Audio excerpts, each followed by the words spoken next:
Voilà, je vous présente ici un petit exercice qui va utiliser le théorème de la médiane, ou du moins qui va redémontrer le théorème de la médiane avec A et B, 2 points du plan.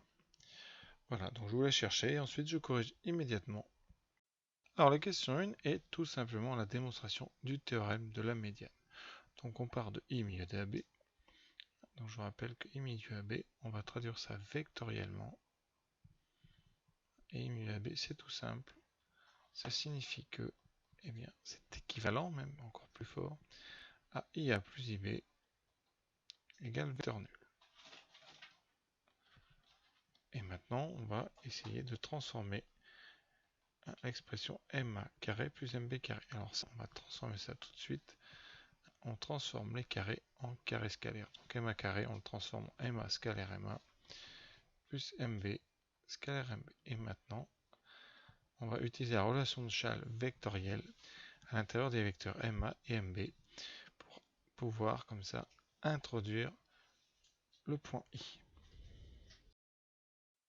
Voilà, donc on va décomposer MA en MI plus IA. Évidemment, c'est une décomposition vectorielle. Et donc ici, vous aurez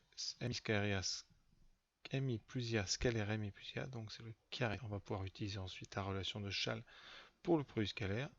Et c'est pareil pour MB qu'on va décomposer en MI plus IB. Voilà. Alors que nous dit la relation de Schall sur le produit scalaire? Eh bien, ça nous dit qu'on a donc MI carré. Alors ça pourrait être vecteur MI au carré, mais ça revient au même, plus le double produit de MI scalaire IA, plus le carré scalaire de IA, c'est-à-dire IA carré. Et pareil pour le deuxième, donc on obtient MI carré, plus 2 MI scalaire IB, c'est donc le double produit, plus le carré scalaire de IB, c'est-à-dire la longueur IB au carré.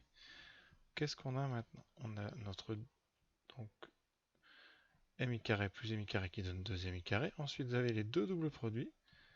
Et ce que vous pouvez remarquer, c'est que les deux commencent par 2 MI. Et on a déjà vu ça. On sait qu'on peut factoriser par 2 MI. Et ça nous donnera 2 MI scalaire, parenthèse, IA plus IB. Voilà. Et vous voyez déjà peut-être que I est le milieu de A. Et donc la somme vectorielle de IA et de IB vaut vecteur nul. Donc ici, vous vous trouvez face au vecteur nul. Et on a déjà vu qu'un MI scalaire vecteur nul, quel que soit MI, eh bien ça fera toujours 0. Donc ici, ce produit scalaire va disparaître ensuite. Il reste quoi? IA carré plus IB carré, qu'on va transformer après.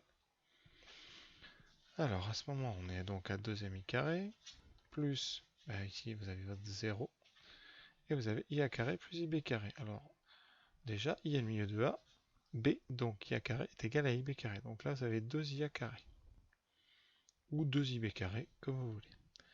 Donc 2 MI carré, plus 2 fois quoi? Eh bien, IA carré, c'est IA, c'est la moitié de AB, donc c'est AB sur 2. Et donc, vous avez, eh bien, 2 MI carré, plus 2 fois le carré de AB sur 2, donc AB carré sur 4. Et en dessous, donc 2 MI carré, plus AB carré sur 2. Et c'est ce qu'on veut démontrer, donc c'est que FD. Voilà pour la première question. Maintenant, passons à la deuxième.